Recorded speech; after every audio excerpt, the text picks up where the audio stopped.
Hello everyone, my name is Christian Deppe. I am a researcher at the Technical University of Munich. I'm delighted today to present a joint work with Holger Boche. The title of the talk is Computability of the Zero Error Capacity with Kolmogorev Oracle. I will start with the motivation and the status quo of the zero error capacity. Then I will remind you on the definitions of the zero error capacity, Shannon capacity, and computability. We need the definition of the Kolmogorev Oracle to show that the zero error capacity is computable with the Kolmogorev Oracle. Finally, we analyze Sui-Dumm's recent characterization of the zero error capacity and algorithmic computability. Let us start with the motivation. The zero error capacity was introduced by Shannon in 1956. No formula for computing the zero error capacity is known today. It is kind of a folklore theorem that the computing of the zero error capacity is a hard problem, because it is known that to compute the Shannon capacity of a graph, we have to compute the independence number of the strong product of the confusability graph, and that is NP-hard. This is Shannon's approach to compute the zero error capacity. But it is unknown if the zero error capacity or the Shannon capacity for graphs is Turing computable. It is even unknown if the Shannon capacity is a computable number for all graphs G. Our plan is to investigate Turing computability in the framework of Turing with Oracle methods and analyze the Turing computability of the Shannon capacity and the algorithmic behavior of Sui-Dumm's recent characterization of the Shannon capacity. To define the zero error capacity, we have to consider a discrete memless channel, which you all know. We denote the input alphabet by X and the output alphabet by Y, and the memless channel by W. To ensure zero error transmission, the receiver has to decode with zero error, and therefore distinguish the sequence X to the n and X prime to the n. This is possible if Wn dot if Xn is sent and Wn dot if X prime n is sent are orthogonally. That means if Wn of Yn if Xn is sent is bigger than 0, then Wn of Yn if X prime n is sent is equal 0. And if Wn of Yn if X prime n is sent is greater 0, then Wn of Yn if Xn is sent is equal 0.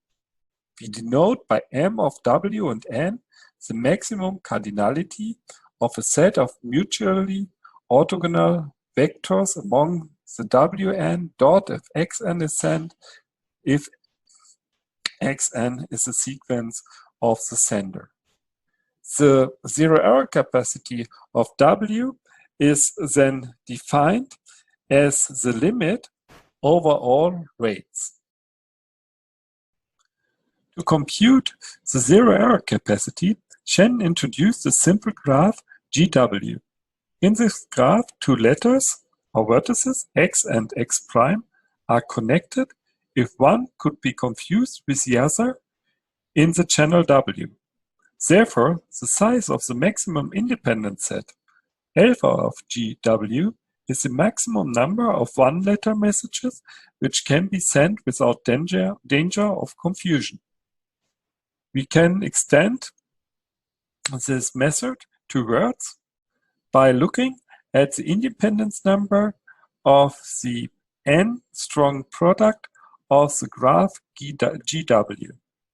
Shannon showed in 1956 in his paper that 2 to the zero error capacity of W is equal to the Shannon capacity of GW, and this is equal to the limit of n to infinity of the independence number of the strong product of GW to 1 over n. Until now, no computable formula for theta of GW is known. And the question is, if there is an algorithm that takes a G and a mu at inputs and then computes the channel capacity with precision mu. In his paper, Rudolf Alswede wrote, one would like to have a reasonable formula for the zero-error capacity, which does not depend on an infinite product space. Such a formula is unknown. An answer is, for a given D, there exists a K of D such that n of nk and 0 is equal n of k and 0 to the n could be considered reasonable. So in this citation, n and 0 denotes the maximum n for which a zero-error code for n exists. Such the definition of n and 0 matches our definition of m of w and n for fixed channel w. If Alswede's reasonable formula were correct, we would of course have achieved Turing computability immediately. Alswede's question about a reasonable formula can be interpreted in the weakest form as a question about Turing computability. The concept of a Turing machine is a mathematical model of an abstract machine that manipulates symbols on a stripe of tape according to certain given rules. It can simulate any given algorithm and therefore provides a simple but very powerful model of computation. Turing machines have no limitation of computational complexity, unlimited computing capacity and storage, and execute programs completely error-free. They provide fundamental performance limits for digital computers, and they are the ideal concept to decide whether or not a function, here the zero-error capacity, is efficiently computable. We would like to make some statements about computability of the zero-error capacity.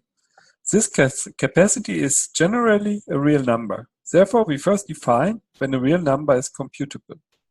So a sequence of rational numbers Rn is called a computable sequence if there exist recursive functions a, b, and s for all n, and Rn is equal -1 to s of n times an over bn. A real number x is said to be computable if there exists a computable sequence of rational numbers Rn such that x minus Rn is smaller than 2 to the minus n for all n. And we denote the set of computable real numbers by Rc. By Shannon's theorem, we have now a representation for the zero-error capacity of W and the Shannon capacity of G as the limit of a monotonic convergent sequence. But note that there are examples of computable monotonic increasing and bounded sequences of rational numbers such that the limit points are not computable numbers.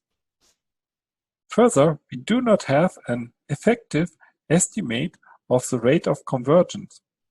If you want to calculate the first bits of the binary representations of the number of the Shannon capacity of G, even for a fixed graph G, this is not possible with only the result of Shannon. An approach would now, for the decimal representation, to derive the best possible lower bound for the Shannon capacity of G from an achievable part, and derive a good upper bound for the Shannon capacity of G from an approach for the inverse part.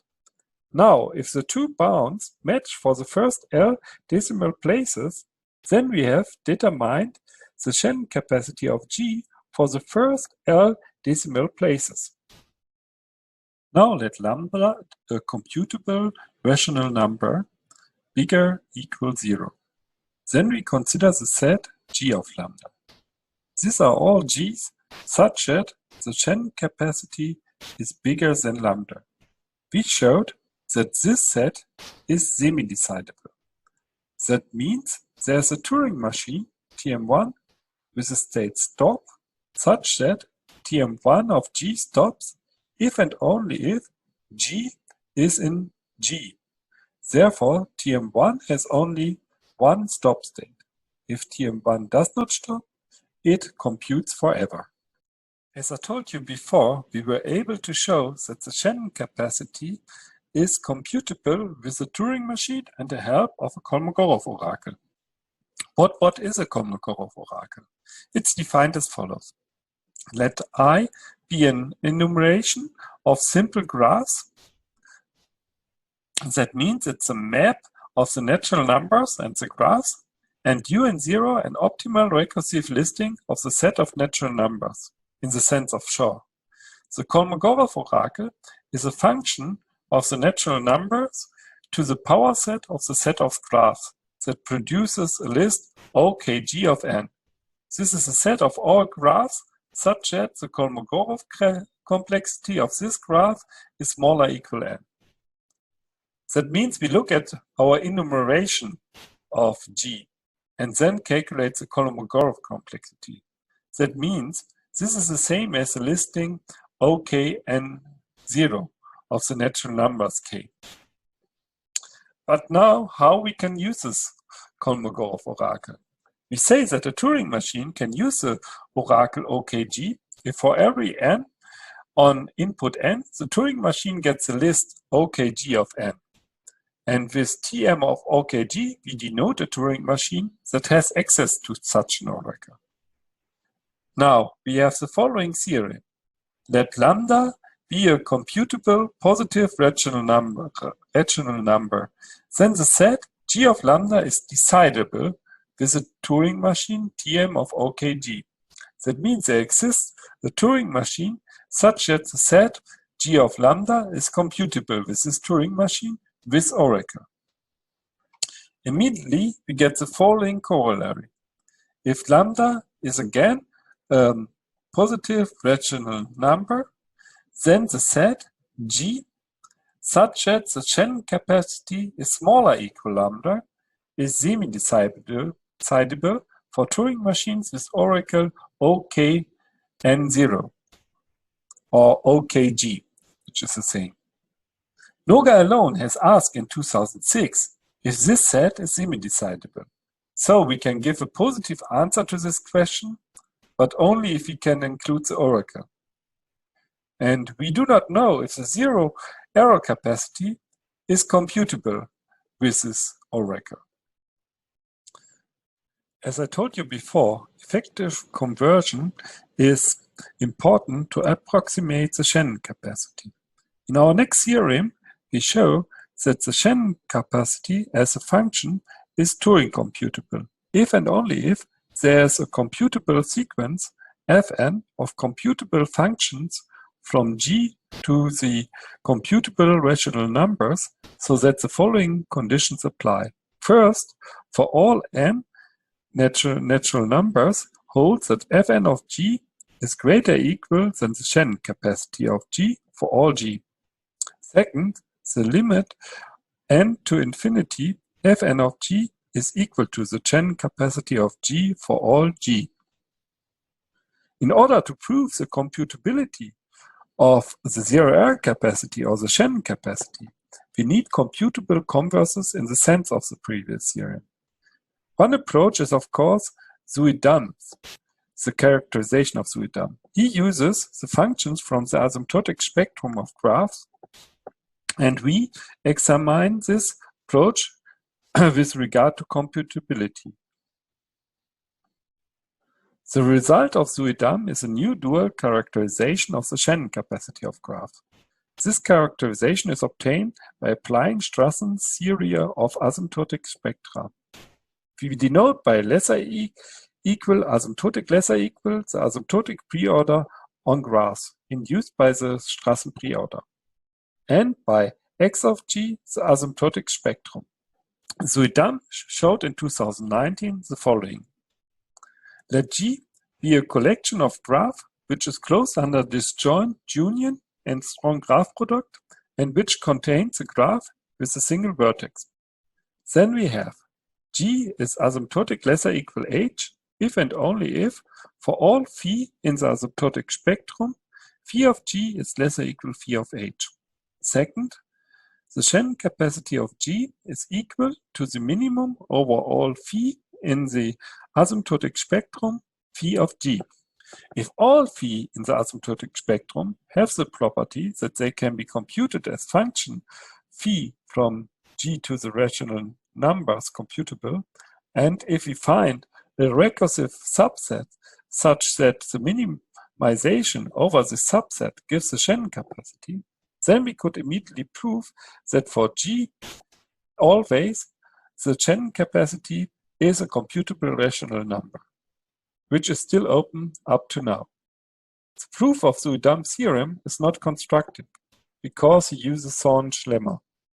Our goal is to use a powerful oracle such that with the help of the oracle there exists a Turing machine which computes the binary relation asymptotic lesser equal.